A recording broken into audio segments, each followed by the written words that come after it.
O our Supreme Lord, eternal truth, let us obey the alone and live according to the truth. हे विश्व ब्रह्मांड रसष्टा परमात्मा परम ब्रह्म ज्योतिर्बिंदु ज्योतिर्मय निराकार निरंजन जगन्नाथ सच्चिदानंद भगवान आदिशक्ति शक्ति कुंडलिनी ओंकार रूपी श्री गुरु पूर्ण ब्रह्म परम प्रभु श्री अरविंद चरण कमल अनंत कोटि प्रणाम जनाए तथा परमा भागवत जननी श्रीमा चरण कमल अनंत कोटि प्रणाम जनाई आरंभ करने जाऊँचे आज ऑनलाइन श्री अरविंद एस्पिरेशन पाठचक्र कार्यक्रम आज ऑनलाइन श्री अरविंद एस्पिरेशन पाठचक्र उपस्थित समस्त भाई बापा मान वंदे मातरम आ प्रणाम कार्यक्रम आरंभ चलतु आम ध्यानस्थ हवा मंत्रमय सावित्री उच्चारण सहित आज मंत्रमय सावित्री उच्चारण पृष्ठ संख्या रही 130 आज मंत्रमय सावित्री को उच्चारण करने आम डेरा तालचेर आम सदानंद भाई को अनुरोध करुचु सदानंद भाई आपण मंत्रमय सावित्री उच्चारण करंतु आम समस्त नीरव प्रभु मां को ध्यान करूँ समस्ते silence. Savitri book 2 the book of the traveller of the world canto 3 the glory and the fall of life page 130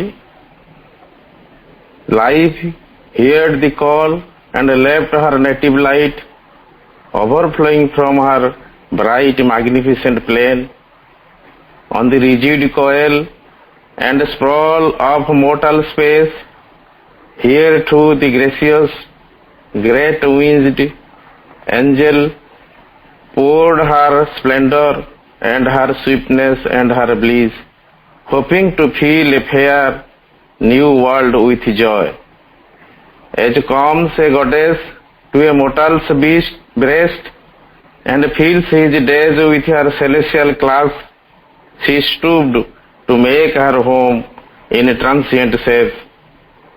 In matter's womb, she cast the immortal's fire in the unfeeling vast oak, thought and hope, smote with her charm and beauty, flesh and nerve, and forced delight on earth's insensible frame, alive and clad with trees and herbs and flowers. Earth's great brown body smiled towards the skies, azure replied to azure in the sea's laugh. New sentient creatures filled the unseen depths, life's glory and sweetness ran in the beauty of a beast. Man dared and thought and met with his soul the world. But while the magic breath was on its way, before her gifts could reach our prisoned hearts, a dark, ambiguous presence questioned all. The secret will that robes itself with night and offers to spirit the ordeal of the flesh imposed a mystic mask of death and pain. Interned now in the slow and suffering years, sojourns the winged and wonderful wayfarer, and can no more recall her happier state, but must obey the inert inconscient law, insensible foundation of a world in which blind limits are on beauty led, and sorrow and joy as struggling comrades live. A dim and dreadful muteness fell on her, abolished was her subtle mighty spirit, and slain her boon of child God happiness, and all her glory into littleness turned, and all her sweetness into a maimed desire, to feed death with her works in her life's doom.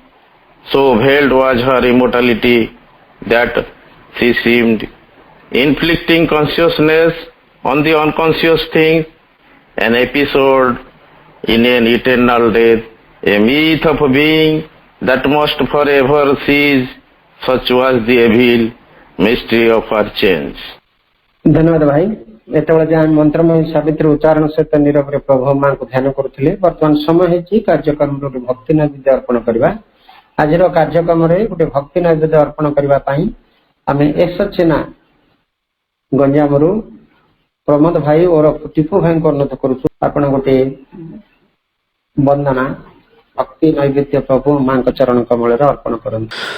Jhumu Jhumu ମୋର ହୃଦେ ସୁମଧୁର, ତୋ ପ୍ରୀତି ନୂପୁର ବାଜେ, ତୁ ଆନନ୍ଦମୟୀ ଆସିଛୁ ଓହ୍ଲାଇ, ଦୁଃଖ ଲୁଚି যায় লাজে। ঝুমু ঝুমু মোর হৃদে সুমধুর, তো প্রীতি নূপুর বাজে। সোনা চাঁদ পাদ কাউরে পরশে, পুরে মো পরাণ সুখ সুধার সে। সোনা চাঁদ পাদ কাউরে পরশে, পুরে মো পরাণ সুখ সুধার সে। তো অধর ধারে ঝরা স্মিত হাসে, তো অধর ধারে ঝরা স্মিত হাসে। সরগ সুষমা রাজে, ঝুমু ঝুমু মোর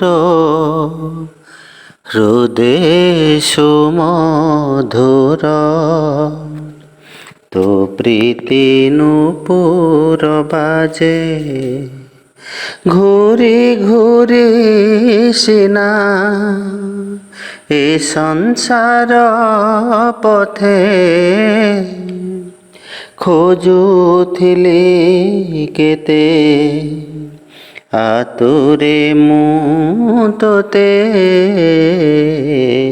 ঘুরি ঘুরি সিনা এ সংসার পথে, খোঁজুথিলি কেতে আতুরে মু তোতে। কৃপা করি শেষে দেখা দেলু মোতে। কৃপা করি শেষে দেখা দেলু মোতে। মো অন্তর তোমা তুজে, ঝুমু ঝুমু মোর হৃদে সুমধুর, তো প্রীতি নূপুর বাজে। তো আনন্দময়ী আসিছু ওহ্লাই, দুঃখ লুচি যায় লাজে। ঝুমু ঝুমু মোর হৃদে সুমধুর, তো প্রীতি নূপুর বাজে। তো প্রীতি নূপুর বাজে, তো প্রীতি নূপুর বাজে। মা ଧନ୍ୟବାଦ ଭାଇ, ବହୁତ ସୁନ୍ଦର ଏବଂ ହୃଦୟସ୍ପର୍ଶୀ ପ୍ରାର୍ଥନାଟି ପ୍ରଭୁ ମାଙ୍କ ଚରଣ କମଳରେ ଅର୍ପଣ କରିଛନ୍ତି ଭାଇ। आम समस्त हृदय मन प्राण को स्पर्श कर वंदना आपण यही सब सुंदर सुंदर प्रार्थना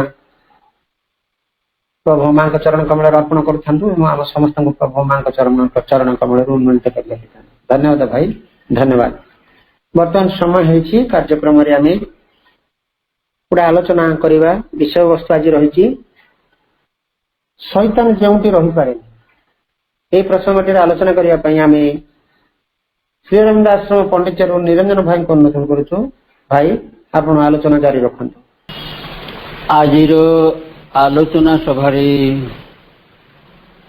उपस्थित थिवा समस्त मातृप्रेमी भाई भौणी मानू मां को आशीर्वाद जनाऊँ। आज विषय वस्तु अच्छी शैतान जोठी रही पारे नहीं। प्रत्येक जीव जंतुंकर रहिबार स्थान रही मशांकर रही माछींकर रही घुषुरीर रही सापर रही तांकर उपयुक्त स्थान सब रही पिंपुड़ी मानकर रही सेमती शैतान ये निम्न प्राण जगतर मनीष भितर कार्य करने लगी तार भी सेमती उपयुक्त स्थान दरकार आ उपयुक्त स्थान जदि न थाए सी मनीष भितर कार्य करी से माने कार्य करि पारंती। तेणु आमे एबे सीमित समय भितर आलोचना करवा जे शैतान कहा कह सेमाने कोठी रहती कोठी रही पारंती।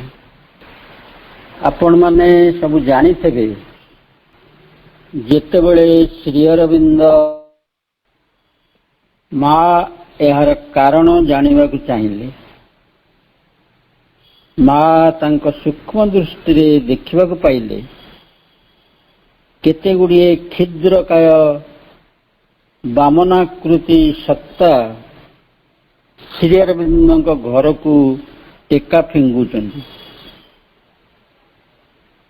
सेमानंकु केही गुणी गारेडी जानिथिबा व्यक्ति श्री अरविंद विरुद्ध रे लगे दीछला।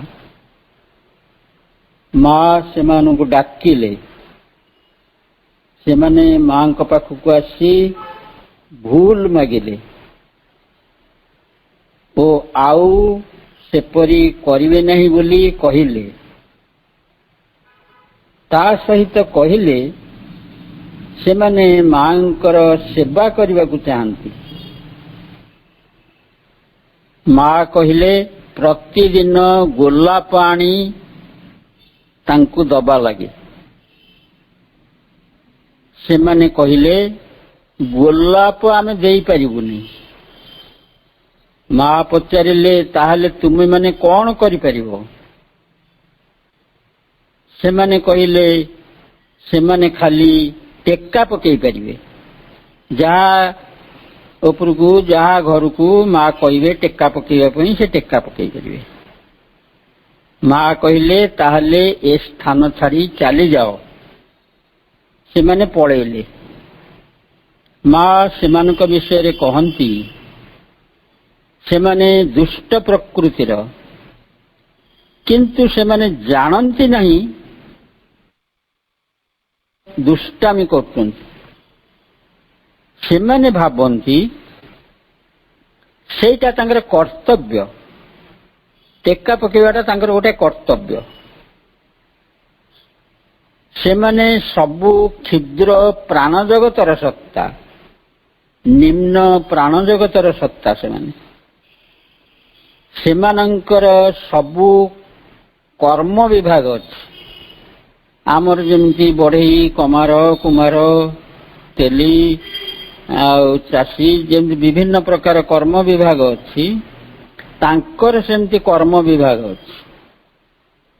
ଯିଏ ଯେଉଁ କାମ କରିବ ସିଏ ଖାଲି ସେଇ କାମ କରିବ, ଆଉ କିଛି କରିପାରିବନି। ଗୋଟିଏ ଦଳର କାମ ଯଦି ହୁଏ,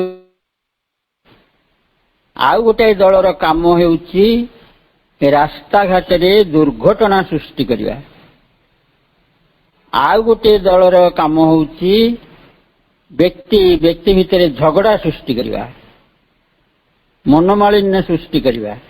ଆଉ କେତେକଙ୍କର କାମ ହେଉଛି ଖାଦ୍ୟ ପଦାର୍ଥରେ ମଇଳା ପକେଇବା, ଆଉ କାହାର କାମ ହେଉଛି ଅସୁସ୍ଥତା ସୃଷ୍ଟି କରିବା, ଆଉ କାହାର କାମ ହେଉଛି ଜିନିଷ ପତ୍ର ସବୁ ଲୁଚେଇ ଦେବା, ସେଇଠି ରଖିଥିବ ଜିନିଷଟା ସେଇକ୍ଷଣି ପାଉନଥିବ। ସେମାନେ ଏସବୁ ଦୁଷ୍ଟାମି କରି ବହୁତ ଆମୋଦ ଅନୁଭବ କରନ୍ତି। ଗୋଟାଏ ଲୋକ ରାସ୍ତାରେ ଯାଉଛି, ତା ଆଗରେ ଗୋଟାଏ କଦଳୀ ଚୋପା ପକେଇଦେବେ, ତା ଗୋଡ଼ ଖସିକିରି ଯଦି ପଡ଼ିଗଲା ସେମାନେ ବହୁତ ଖୁସି ହେବେ। ଗୁଣି ଗାରେଡ଼ି କରୁଥିବା ବ୍ୟକ୍ତିମାନେ ଏଇମାନଙ୍କ ସାହାଯ୍ୟରେ ଅନ୍ୟର କ୍ଷତି ଘଟେଇଥାନ୍ତି। ଏମାନଙ୍କ ମଧ୍ୟରୁ ଅଳ୍ପ କେତେକ ଅଛନ୍ତି ଯେଉଁମାନେ ମନୁଷ୍ୟର ଉପକାର ବି କରିଥାନ୍ତି। ସାଧାରଣତଃ ଗାଁ ଗହଳରେ ଏମାନଙ୍କୁ ଭୂତ, ପ୍ରେତ, ଡାକିନୀ, ପରୀ ବୋଲି କହିଥାନ୍ତି। ଗ୍ରୀକ ପୁରାଣରେ ଏମାନଙ୍କର ଅନେକ ନାମ ରହିଛି, ଯଥା ଇମ୍ପସ୍, ଜେନିଜ୍, ଏଲ୍ଭସ୍, ଗବ୍ଲିନ୍ସ, ଗଡଲିଂସ୍, ଫ୍ୟାରିଜ୍ ଇତ୍ୟାଦି ଇତ୍ୟାଦି। କେତେକଙ୍କ ଚେହେରା ମନୁଷ୍ୟ ଭଳି, କେତେକଙ୍କର ପଶୁ ଭଳି, କେତେକଙ୍କର ବି ଦେବତା ଭଳି। ଶ୍ରୀ ଅରବିନ୍ଦ ସାବିତ୍ରୀ ମହାକାବ୍ୟରେ ଏଇ ନିମ୍ନ ପ୍ରାଣ ଜଗତର ସତ୍ତା ଯେଉଁମାନଙ୍କୁ ସେଇ ଜଗତର ଦେବବୃନ୍ଦ ବୋଲି କୁହାଯାଏ, ସେମାନେ ସେମାନଙ୍କ କାର୍ଯ୍ୟ ସମ୍ବନ୍ଧରେ କହିବାକୁ ଯାଇ ଶ୍ରୀ ଅରବିନ୍ଦ କହିଛନ୍ତି, to sport with good and evil is their ଲ।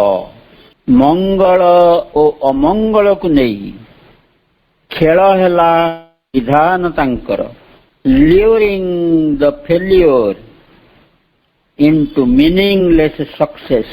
ଲୋଭାସକ୍ତ କରିଥାନ୍ତି ବ୍ୟର୍ଥତା ଓ ଅର୍ଥହୀନ ସଫଳତା ଦିଗେ।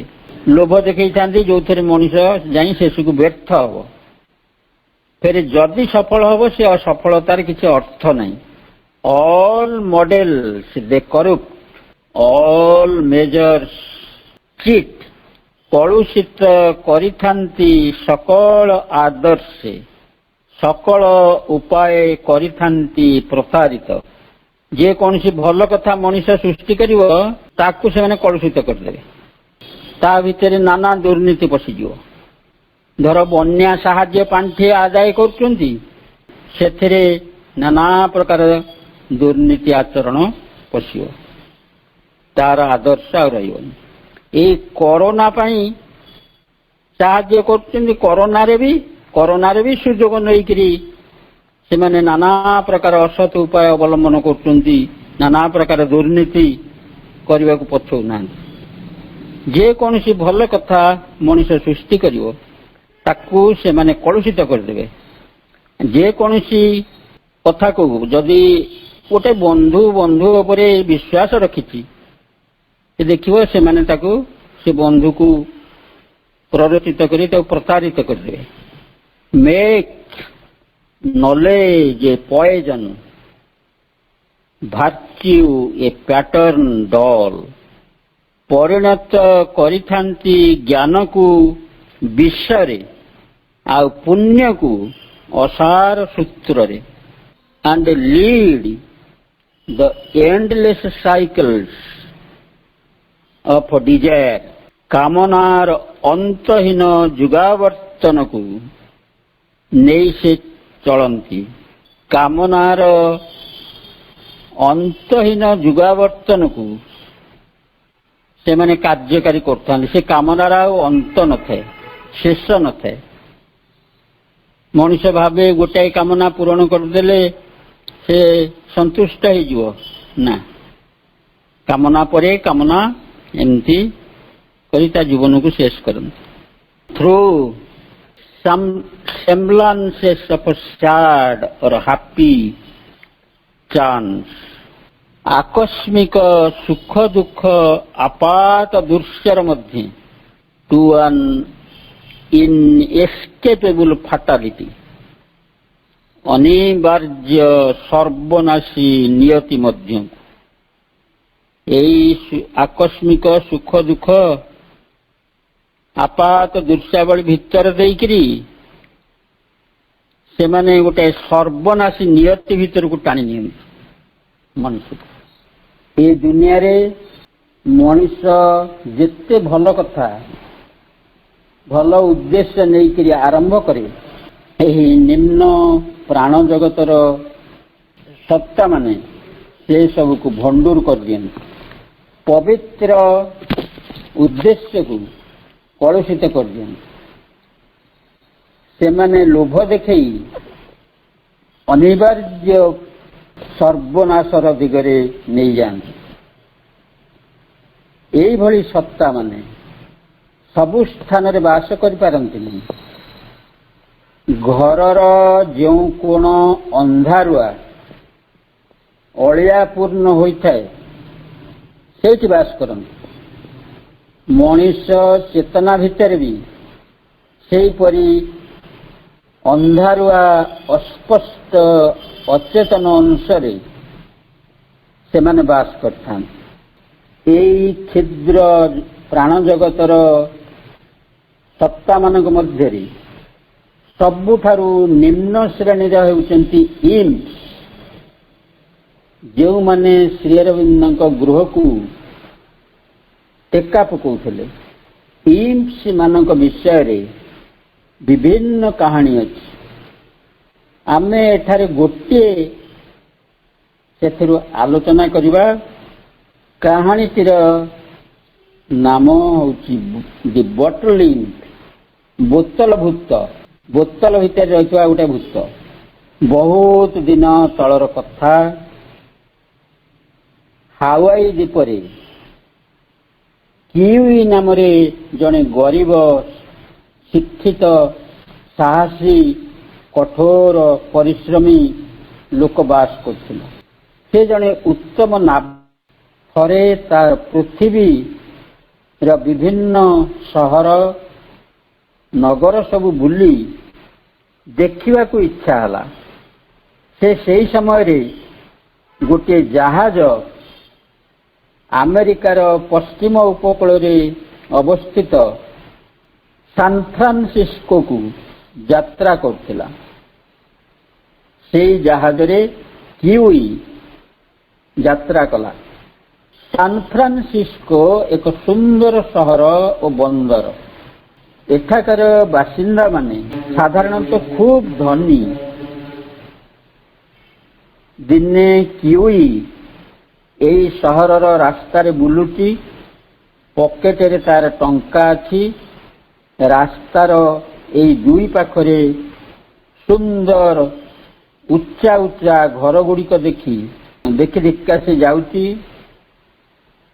ଏତେ ବଡ଼ ବଡ଼ ସୁନ୍ଦର ଘର ସେ କେବେ ଦେଖିନଥିଲା। ଗୋଟିଏ ଘରର ଝରକା ପାଖରେ ଦେଖିଲା ଜଣେ ଲୋକ ବାହାରକୁ ଚାହିଁଛି। ଦାଢ଼ି କଳା, ମୁଣ୍ଡ ଚନ୍ଦା, ମୁହଁରେ ବିଷାଦର କଳା ଛାଇ। କିୱି ଉପରେ ଯେତେବେଳେ ତାର ନଜର ପଡ଼ିଲା,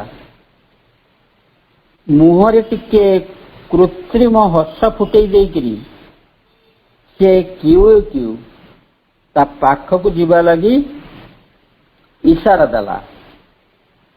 କିୱି ଯାଇ ତାକୁ ତା ଘରେ ଦେଖା କଲା।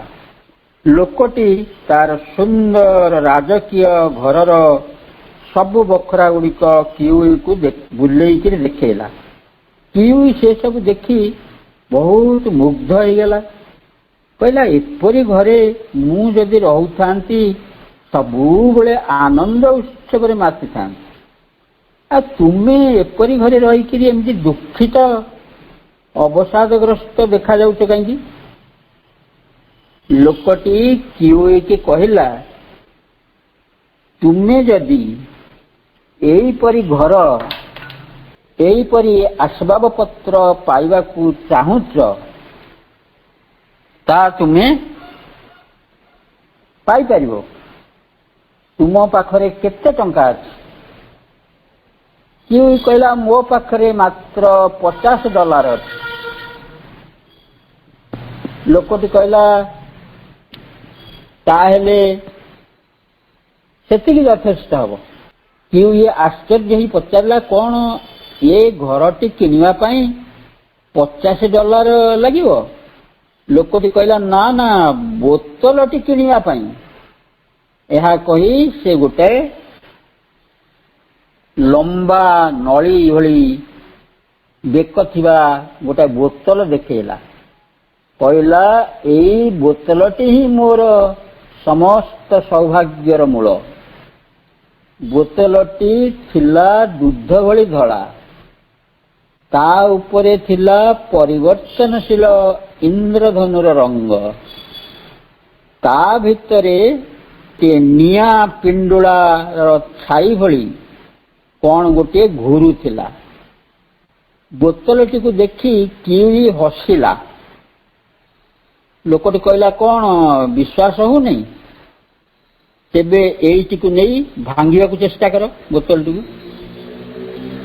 କିଉଇ ବୋତଲଟି ନେଇ ଚଟାଣ ଉପରେ ଯେତେ ପିଟିଲା, ଯେତେ କଚାଡ଼ିଲା, ସେଇଟା ନ ଭାଙ୍ଗି ପେଣ୍ଡୁଟିଏ ଭଳି ଡେଇଁଲା। କିଉଇ ଆଶ୍ଚର୍ଯ୍ୟ ହେଇ କହିଲା, କାଚ ବୋତଲଟା ଅଥଚ ଭାଙ୍ଗୁନି?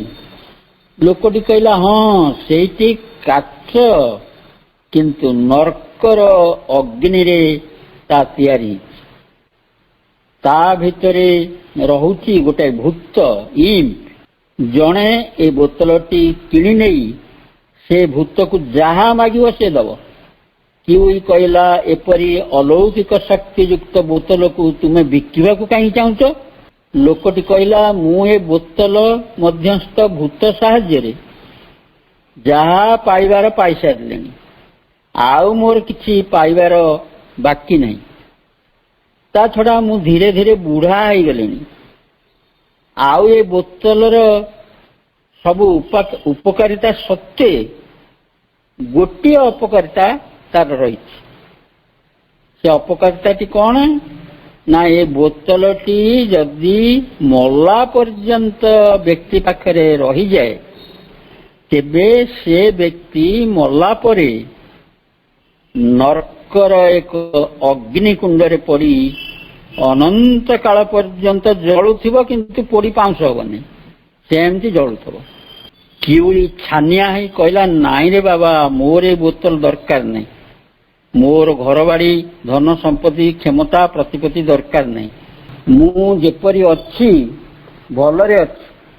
ଲୋକଟି କହିଲା, ଆହା, କଥାଟା ଶୁଣି ନ ସାରି ଏମିତି ଛାନିଆ କାହିଁକି ହଉଛ?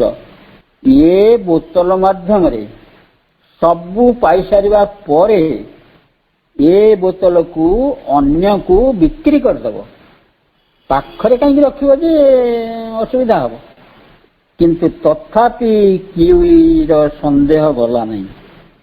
କହିଲା, ଏତେ ମୂଲ୍ୟବାନ ଜିନିଷଟା ଏତେ ଶସ୍ତାରେ ମାତ୍ର $50 ମୋତେ ବିକ୍ରି କରିବାକୁ କାହିଁକି ଚାହୁଁଛ?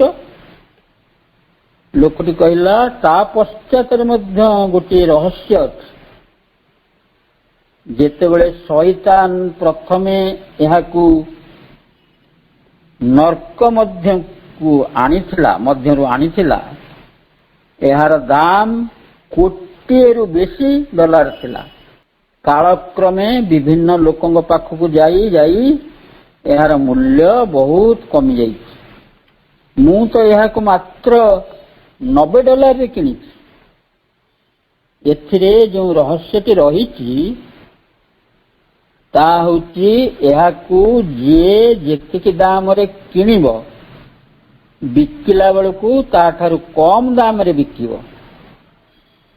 ତା ନହେଲେ ସେ ବୋତଲ ବିକିଲା ବାଲା ନିକଟକୁ ପୁଣି ଫେରି ଆସିବ ଯଦି ବେଶୀ ଦାମରେ ବିକେ।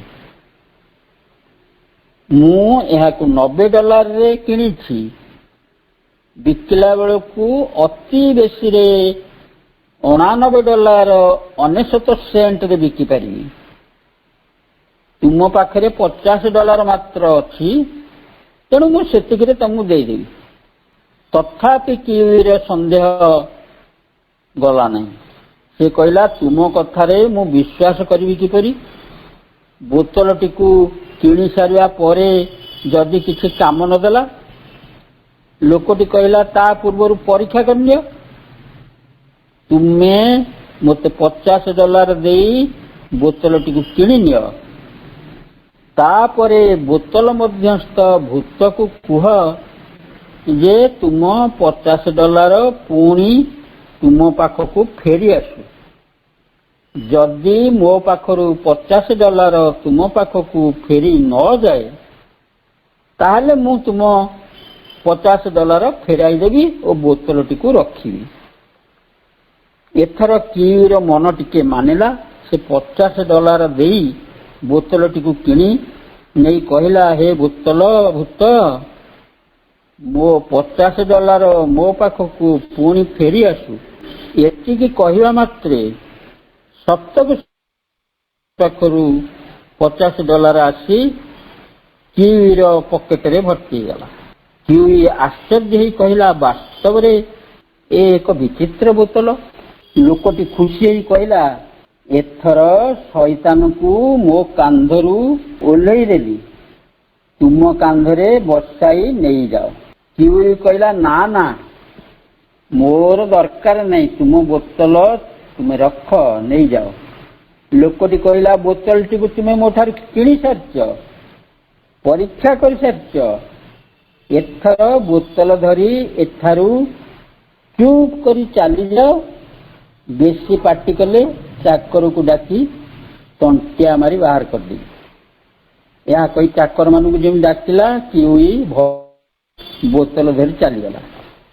କିୱି ବୋତଲଟିକୁ ନେଇ $50 ତାକୁ କିଣି ତା ଦ୍ୱାରା ରାଜପ୍ରସାଦ ପରି ପ୍ରାସାଦ, ବାଡ଼ି ବଗିଚା ବନେଇ ତାପରେ ତାର ବନ୍ଧୁ ଲୋପାକ, ଯିଏ ଜାହାଜ କିଣିବାକୁ ଚାହୁଁଥିଲା, ତାକୁ $49 ବିକିଦେଲା। ଏହା ମଧ୍ୟରେ ଅନେକ ଦିନ ବିତି ଯାଇଛି। କିୱି ତାର ଜଣେ ବନ୍ଧୁ ଘରକୁ ଯାଇଛି। ପରଦିନ ଫେରିଲା ବେଳକୁ ସମୁଦ୍ରରୁ ସଦ୍ୟ ସ୍ନାନ କରି ଫେରୁଥିବା ଗୋଟିଏ ଝିଅକୁ ଦେଖି ମୁଗ୍ଧ ହେଇ ତାକୁ ବିବାହ କରିବାକୁ ଚାହିଁଲା। ଏହା ବିବାହ ପ୍ରସ୍ତାବ ବି ଦେଲା।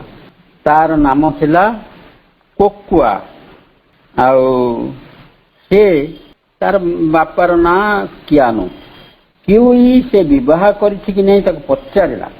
କୋକୁଆ ହସି ଦେଇ କହିଲା, ତୁମେ ବିବାହ କରିଛ ତ? କିୱି କହିଲା, ନା, ମୁଁ ବିବାହ କରିନାହିଁ କି ବିବାହ ଚିନ୍ତା ଆଜି ପର୍ଯ୍ୟନ୍ତ କରିନଥିଲି, କିନ୍ତୁ ତୋତେ ଦେଖି ପ୍ରଥମ କରି ମୁଁ ବିବାହ କରିବାକୁ ଇଚ୍ଛା କରୁଛି। ତୁ ଯଦି ରାଜି ହଉ ତୋ ବାପାଙ୍କ ସହ କଥାବାର୍ତ୍ତା ହେବି। ବହୁତ ପଚାରିବା ପରେ ଝିଅଟି କହିଲା, ମୁଁ ବି ଅବିବାହିତା, ତୁମେ ଯଦି ଚାହଁ ବାପାଙ୍କ ସହ କଥାବାର୍ତ୍ତା ହେଇପାର। କିୱି ଅତି ଉତ୍ଫୁଲ୍ଲିତ ମନରେ ଘରକୁ ଆସି ତା ଚିହ୍ନା ଚାକରକୁ ଗାଧୋଇବା ପାଇଁ ତା ମାର୍ବୁଲ ବେସିନରେ ଗରମ ପାଣି ପ୍ରସ୍ତୁତ କରିବାକୁ କହିଲା। ଚିହ୍ନା ଚାକର ଦେଖିଲା ମାଲିକ ଖାଲି ମନ ଖୁସିରେ ଗୀତ ବୋଲିବାରେ ଲାଗିଛି, କିନ୍ତୁ ପୋଷାକ ଖୋଲି ବେସିନରେ ପଶିବା ପରେ ଆଉ ତା ଗୀତ ଶୁଭିଲାନି। ଗାଧୋଇ ସାରି ତା ମାଲିକ ଖାଲି ଘର ଭିତରେ ଘୁରୁଥିବାର ଜାଣିବାକୁ ପାଇଲା। କଥା ହେଇଛି କଣ କି ଗାଧୋଇବା ପାଇଁ ପୋଷାକ ଖୋଲିବା ପରେ କିୱି ଦେଖିଲା ତା ଦେହରେ ଏକ ଧଳା ଦାଗ। ସେ ଦାଗଟି କୁଷ୍ଠ ଚିହ୍ନ ବୋଲି ସେ ଜାଣିଲା। କିୱିର ସମସ୍ତ ସୁଖ ସ୍ୱପ୍ନ ପାଣି ଫୋଟକା ଭଳି ଫାଟିଗଲା। ସେ ଇଚ୍ଛା କରିଥିଲେ से कथा काहाकू न जणाई कोकुआ को विवाह कर पारथांता, किंतु से वास्तव में कोकुआ को भारी भल पाउथिला। हाँ, से ता जीवन को नष्ट करने को किंबा ताकू ठकिबा को चाहिला नहीं, किंतु एणे निजे जीवन प्रति वितस्पृह होइथिला।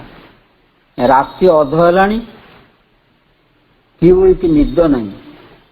हठात तार बोतल कथा मन पड़ला, जहाँ बिकी देइथिला बहुत दिन तले।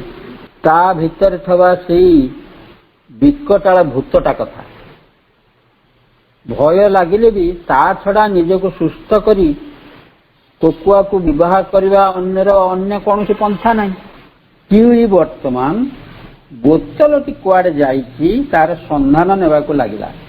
हावाई द्वीपरू से विभिन्न आड़े बुली बुली बहुत कष्टरे जहाँ पाखरे से बोतल थिला तार संधान पाइला, कारण से बोतल अनेक लोक बिक्री हो सारे।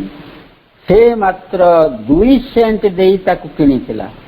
से जो लोक पाखरे बोतल अच्छी बर्तमान तार मूल्य कमी कमी 2 सेंट हावाई द्वीपर मुद्रा अनुसार। से भाविथिला जे से आउ बिक्री करि पारिबनी, किए ताकू नब, कारण जे नब 1 सेंट देइकि नब, आउ से काहाकू बिक्री करि पारिबनी, कारण एक हावाई द्वीपर मुद्रार सर्वनिम्न मूल्य होउछि 1 सेंट, आउ तळकू नाही। तेणु किए आउ ताठारु कम देइकि बोतल किनिबो। तेणु से लोक भाविथिला जे आउ बोतल बिक्री करि पारिबनी। बिक्री कले 1 सेंट ठारू कम रे बिक्री करिवो, किंतु 1 सेंट ठारू आउ कम मुद्रा नाही। ताठू जे नब 1 सेंट देकी नब, से जो बिकिब 1 सेंट रु कम रे बिकिब, आउ तो 1 सेंट रु कम मुद्रा नाही। तेणु बोतल तार पाखे रहिबो, तेणु किए नब ताठू। तेणु लोकटी बहुत भयभीत और अवसादग्रस्त ही रहितला। किंतु किउई कहला से 1 सेंट देकी नब, व्यस्त हवा दरकार नहीं। से नब 1 सेंट दे तेणिकी बिक्री हौ न हौ से कहीं किउई दरकार कर बोतल को तार कुष्ठ रोग को भल करने से किउई 1 सेंट दे आनिबा फल छौ भल हो गला, किंतु से आउ से बिकी पारलानी कि पारिबो भी नहीं। तेणु सबु बेले अवसादग्रस्त होइकरी रहिला। आ कोकुआ से विवाह हो सारा। कोकुआ देखला ताकू विवाह करने परे सबु बेले किउई विषादग्रस्त होइकरी रहउ। से व्यस्त होई किउई की पचारिकरी बुझिला जे आगुरी तो भल थेलो, एबे विवाह परे एते दुख अवसादग्रस्त होइकरी काईकि रहउछ। से सबू सब कथा किउई ताकू कहला बोतल कथा, जो बोतल टी से आ बिक्री करि परिबनी। सबू कोकुआ ताकू कहला एठी सिना हमर हावाई द्वीपरे 1 सेंट तळकू आ मुद्रा नाही, किंतु फ्रांस रे तो अछि। फ्रांस रे 1 सेंट होउची 5 सेंटिम।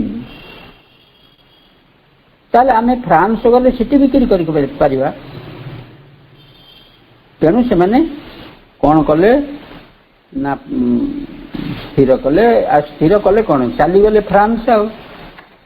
फ्रांस गले सेठी बोतलटी को गुण वर्णना करी बिक्री करिया जो चाहिए कहीं 5 सेंट 4 सेंट जे नब 4 सेंट नब, ये कौन 4 सेंटिम रे नब, किंतु सेठी समस्ते तांकु केही विश्वास कले नहीं। उल्टी कहले शैतान व्यवसाय करचंती आसिक बुझी, ये गुड़ाक शैतान गुड़ाक। तापरे दिन को दिन कोकुआ बहुत चिंतित हो पड़ला, कहीं आकु आ निद हो नहीं। कि दिने स्थिर कला ना किसी गोटे करने को हम तार स्वामी को आउ से ଅବସାଦଗ୍ରସ୍ତ ଅବସ୍ଥାରେ ଦେଖିବାକୁ ଚାହେଁ ନାହିଁ। ଦିନେ ରାତିରେ ତା ସ୍ତ୍ରୀ କୋକୁଆ କ'ଣ କଲା ନା ଘରୁ ବାହାରି ଚାଲିଗଲା। ଘୁରି ଘୁରି ଗୋଟେ ଗଛ ତଳେ ଦେଖିଲା ଜଣେ ବୃଦ୍ଧ ଖୁଁ ଖୁଁ ହେଇ କାଶୁଛି।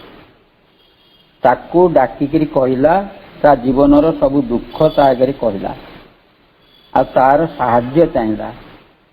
ଆଜି ହେଲା ସାହାଯ୍ୟ କ'ଣ ନା ବୃଦ୍ଧ ଯାଇକିରି କିଣି ଆଣିବ କିଉଳି ଠାଉଁ ସେ ବୋତଲ 4 ସେଣ୍ଟରେ।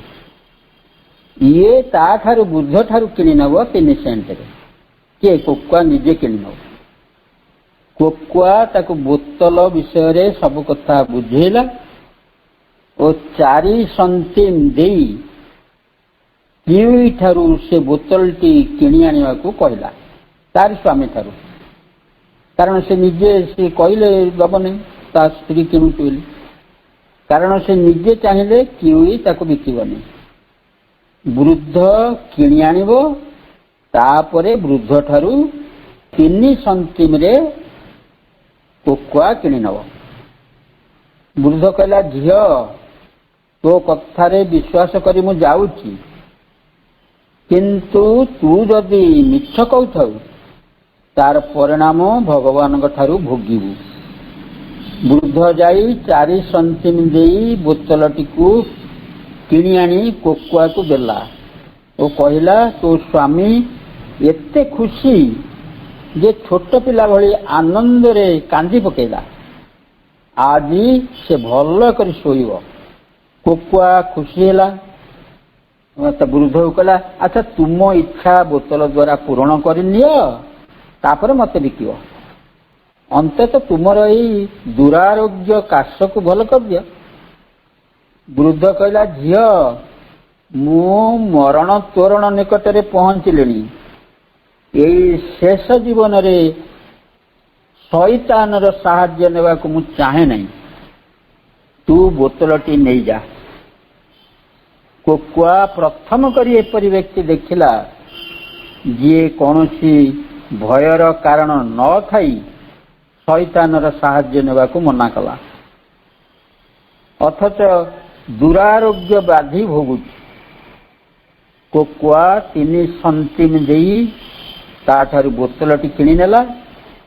ବୃଦ୍ଧ କୋକୁଆକୁ ଆଶୀର୍ବାଦ କଲା, ଭଗବାନଙ୍କ କୃପାରୁ ତୁମେ ସୁଖୀ ଦାମ୍ପତ୍ୟ ଜୀବନ ଯାପନ କର। କୋକୁଆ ବୋତଲଟିକୁ ତା ପୋଷାକ ଭିତରେ ଲୁଚେଇକିରି ଘରକୁ ଫେରିଲା। ବାଟ ଯାକ କାନ୍ଦି କାନ୍ଦିକିରି ଆସୁଥାଏ। ବର୍ତ୍ତମାନ ଅନନ୍ତ କାଳ ପାଇଁ ତାକୁ ନର୍କ ଭୋଗ କରିବାକୁ ହେବ। ନର୍କର ଅଗ୍ନିକୁଣ୍ଡରେ ଜଳୁଥିବ କିନ୍ତୁ ଭସ୍ମ ହେବନି। ଘରକୁ ଫେରି ଦେଖିଲା କିଉଳି ନିଶ୍ଚିନ୍ତରେ ଶୋଇଛି। ତା ସ୍ୱାମୀକୁ ପ୍ରଥମ କରି ଏପରି ନିଶ୍ଚିନ୍ତ ଭାବେ ଶୋଇବାର ଦେଖି ସେ ଖୁସି ହେଲା। ସେ ଖୁସି ବେଶୀ ସମୟ ରହିଲା ନାହିଁ। ଦୁର୍ଭାଗ୍ୟର କଳା ଛାଇ ତାର ସୁନ୍ଦର ମୁହଁକୁ ଆବୃତ କରିଦେଲା। କିଉଳି ପାଖରେ ଶୋଇପଡ଼ିଲା। ସକାଳୁ ଉଠି କିଉଳି ଆନନ୍ଦରେ ଗଦଗଦ ହୋଇ କୋକୁଆକୁ ବୋତଲ କବଳରୁ ମୁକ୍ତ ହେବାର ଖବର ଜଣେଇଲା। କିନ୍ତୁ ନିର୍ବୋଧ କୋକୁଆର ମୁହଁର ଭାବକୁ ଭଲକରି ଲକ୍ଷ୍ୟ କରି ପାରିଲା ନାହିଁ। ତାପରେ କିଉଳି ସ୍ଥିର କଲା ହାୱାଇ ଦ୍ୱୀପକୁ ଫେରିଯିବା ପାଇଁ। କୋକୁଆ କାହିଁ ନା ବୋତଲ ତ ଗଲାଣି ହାତରୁ, ଆଉ କାହିଁ ରହିବ ଫ୍ରାନ୍ସରେ, ତେଣୁ ହାୱାଇକୁ ଫେରିଯିବ। କୋକୁଆ ସ୍ଥିର କରିନେଲା ଯେ ହାୱାଇ ଗଲେ ଆଉ ବୋତଲଟିକୁ ବିକ୍ରି କରି ହେବନି, କାରଣ ସେଠାରେ ସେଣ୍ଟିମ ମୁଦ୍ରା ନାହିଁ। ବର୍ତ୍ତମାନ ଯିଏ ତାକୁ ନବ 2 ସେଣ୍ଟିମ ଦେଇ ତାଠୁ ନବ, ତା ନହେଲେ ଚିରନ୍ତନ ନର୍କବାସ ତା ଭାଗ୍ୟରେ ରହିଛି। ଫେରିବାର ପୂର୍ବ ଦିନ ରାତିରେ କିଉଳି ପଛ ଦରଜା ବାଟେ ଘରକୁ ଫେରି ଦେଖିଲା କୋକୁଆ ଚଟାଣ ଉପରେ ବସି କାନ୍ଦୁଛି। ପାଖରେ ତାର ସେଇ भयंकर बोतलटी थुआ ହେଇଛି। बोतलटी फेरी आसीथिबार देखि किउई प्रथमे भयभीत होई पड़ला, किंतु संगे संगे ता कर्तव्य स्थिर करनेला। चुप करी फेरी जाई सामना दरजा बाटे आसिला, पाटितुंड करी घरे प्रवेश कला। देखिला कोकुआ पाखरे से बोतल नाही, कोकुआ लुचेई देइछि। कोकुआ को कहला, मु आज राति रे गोटे पार्टी रे जोग देबाकू जाउची, मोते अपेक्षा करिबुनी, मु राति रे न आसी पारे। एहा कही बाहर को चलीगला। भाविला हाँ ता लगी ता स्त्री निजर आत्मा को जलांजलि देइछि। वर्तमान से तार स्त्री लगी निज आत्मा को जलांजलि देव। किउई सेई राति रे सहर सारा घूरी बुलिला। शेष को जने पुराना नाविक को देखिला। से ताकू आगुरु चिन्ही थिला, से भी ये शैतान, से भी गोटे शैतान भलिया लोक। बोतल कथा भी से आगुरु जानी थिला। से नाविक किछि दिन से बोतल को पाखरे रखिया को चाही थिला। किउई ताकू सब कथा कहिला ओ से बोतलटी ता स्त्री ठारू 2 सेंटिम देई किणी आनिबा को ताक कहला। कहला तू किणिया तो इच्छा पूरण कर सार, मु तो ठारू 1 सेंटिम देई से बोतल को पुणी किणी नहीं। किंतु कहला मो स्त्री को कहबू नहीं जे मु तते पठेइछि बोली। लोकटी 2 सेंटिम नहीं चलीगला, दे चलीगला। किउई सेठारे बहु समय अपेक्षा कला। शेषकू से लोकर माताल स्वर शुणिया पाइला। ढली ढली माताल भली आसुची, कोट पकेट रे तार से बोतल टी को पुरेइची, आ ता हाथ रे आ गोटे मद बोतल धरिकी मद भी पीउची। आसिक पहुंचला। किउई बोतल को ता कोट पकेट रे देखी ता आड़ को टिके जेमती जाइची। नाविकटी कहला, सावधान मो पाखक आसबू नहीं, तो मुह को छेची छेची छिंछत्र करदे। मत कौन बोका बनइବାକୁ चाहूचु? तोते मु गोटे सेंटिम बदल रे बोतलटी आउ देबी नहीं केबे। मु ए बोतल छाड़बी नहीं। जदि चाहूं तोते गोटे बोतल मद मु देई पारे। किउई कहला, किंतु से बोतल जे रखिबो से अनंत काल पर्यंत नरक रे वास करिवो, ए कथा तोते तो कहिछि मु। नाविक कहला, मु नरक फर्क को डरे नहीं। मोर जेमिति हेले तो मु नरक वास करिनी। ए बोतल धरी नरक को गले भी मोर दुख नहीं। अद्भुत बोतल ये, मो ठारू एहा को आउ पाइबार आशा रखना। किउई कहला, भाई तोर भल पई कहूची, से बोतल मते बिक्री कर दे। नाविकटी हाँ टली टली कहला, मोर भल तू चिंता करिवु, तोर मोर भल चिंता करिया दरकार नहीं। ये बोतल सबुदिन पई मोर हला। यह कही से सेठू टल टलिका चलीगला। किउई पवन भली निजको हालुका अनुभव कला। कोकुआ पाखक घर को छुटिला। दुहे जेते खुशी होगा चाहूले सेते खुशी हो पारे नहीं। अक्षम अनुभव कले एते खुशी प्रकाश करिया।